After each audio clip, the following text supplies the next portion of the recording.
Leo nimekutana na quote moja nzuri sana, nasema hivi: moja kati ya muundo hatari zaidi wa kuwa kipofu ama wa upofu ni kuamini kwamba mtazamo ulionao ndio mtazamo sahihi pekee. Na hii ni changamoto kubwa ya watu wengi. Yaani unaamini kwamba mtazamo wako ulionao kwamba ili nipate pesa ni kufanya kazi kwa bidii, na umeshafanya kazi kwa bidii zaidi ya miaka 20, 25, 30, 40, amna matokeo yote uliyoyapata ambayo ni ndoto zako, then unaamini mtazamo wangu huo ndo sahihi. Yaani mtazamo ulionao juu ya maisha ama juu ya uchumi, unaamini huo mtazamo ndo mtazamo wenyewe sahihi peke yake, na haupo tayari kukaa chini na kusema hivi: huu mtazamo nimeenda nao kwa muda mrefu, babu yangu alikuwa nao, baba yangu akaniambukiza, mimi niko nao, lakini huu mtazamo umeshindwa kuwapa matokeo hiki kizazi kilichopita, kimeshindwa kunipa matokeo mimi hapa mpaka sasa hivi. Unashindwa kuangalia ni mitazamo mingine ipi ambao watu wengine wanaitumia kuweza kuleta impact ama kubadilisha namna gani wanavyoview mambo yote, especially ya kiuchumi, tofauti na mtazamo ulionao.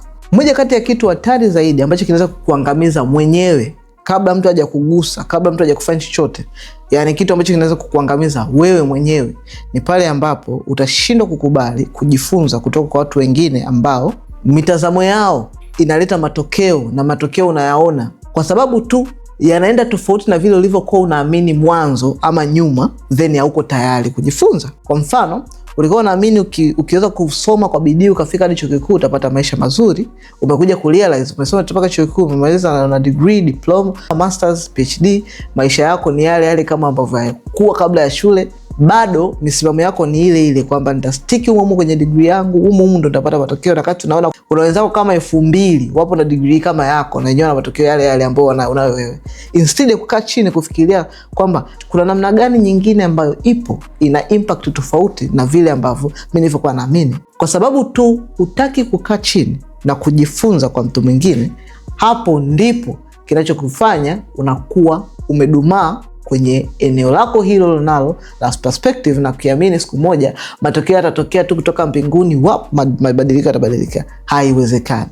Ndio maana nimeandaa platform maalum inaitwa MBH. Ukiingia kwenye mfumo wetu huu utaweza kupata moja, njia ama idea ama clarity juu ya njia gani uifuate.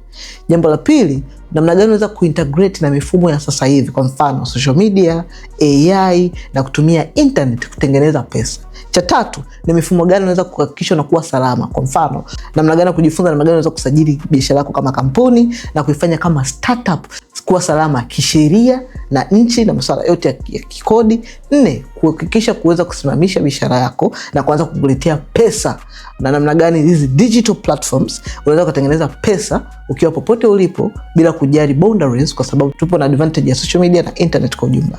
Alafu 5, namna gani unaweza kuscale biashara yako katika level kubwa za corporate na kufanya coverage kubwa bila kujali geographical boundaries.